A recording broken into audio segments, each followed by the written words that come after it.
Hello and welcome to my YouTube channel. Dear viewers, मैं आपके सामने अपने द्वारा ख़ुद की रचित कविताएं पेश कर रहा हूं।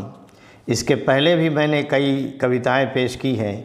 फ़िलहाल मैं बच्चों से रिलेटेड कुछ कविताएं पेश कर रहा हूं, जो छोटे छोटे बच्चों को स्कूलों में लिखी जाती है। तो मैंने बच्चों के ऊपर भी बहुत सारी कविताएं लिखी हैं। उन्हीं में से एक शीर्षक है और इसका शीर्षक है बोगला। ये बोगला को आप देखे होंगे अक्सर नदी के किनारे। सीन ये है कि नदी के किनारे एक बोगला बैठा है और अक्सर आप देखे होंगे कि एक पैर बोगला उठा लेता है, एक पैर पर बैठा रहता है और एक टकटकी लगा के मछली की तलाश में रहता है। जैसी मछली आती सट से मारता है और लेके मुंह में दबा लेता है और फिर चल देता है। तो इस सीन को अगर आप जहन में रखेंगे तो ये कविता समझ में जल्दी आएगी। तो नदी के किनारे कवि बोगला बैठा है और कवि उससे मुखातिब है, कवि उससे बात कर रहा है। बोगले राजा दे दो मछली ताज़ा ताज़ा।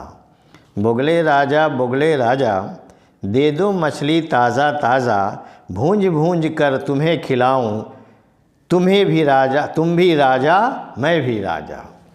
बैठ बैठ सोच रहे क्या, बैठे बैठे सोच रहे क्या। कवि जो मछली के लिए बैठ करके वो सोच रहा है, एक टकटकी लगाए, उसको कवि कह रहा है बैठे बैठे सोच रहे क्या, नहीं नज़र आती मछली क्या। झांक कर देखो वह वहाँ पर तैर रही है, मछली ही है क्या। बैठे बैठे सोच रहे क्या, नहीं नज़र आती मछली क्या। झांक कर देखो वह वहाँ पर तैर रही मछली ही है क्या। पकड़ा लब से उसी आन में, पड़ी मछली की जान मुश्किल में। लाख तड़प कर छुड़ा न पाई, की दावत फिर सबकी शान में। अब वो मछली लेके अपने फैमिली में गया, सबकी दावत चली वहाँ पर।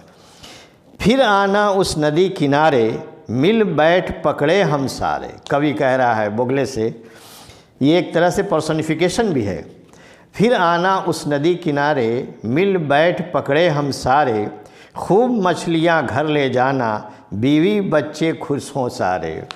और आखिरी स्टांजा है, बोगले के जीवन से हमको। हर कविता में एक कवि मैसेज देना चाहता है और बगैर मैसेज के कविता अधूरी होती है। तो मैंने इसमें एक मैसेज रखा है बच्चों के लिए। बोगले के जीवन से हमको मिलता सीख बहुत है हमको। धैर्य, एकाग्रता, हिम्मत, फुर्ती।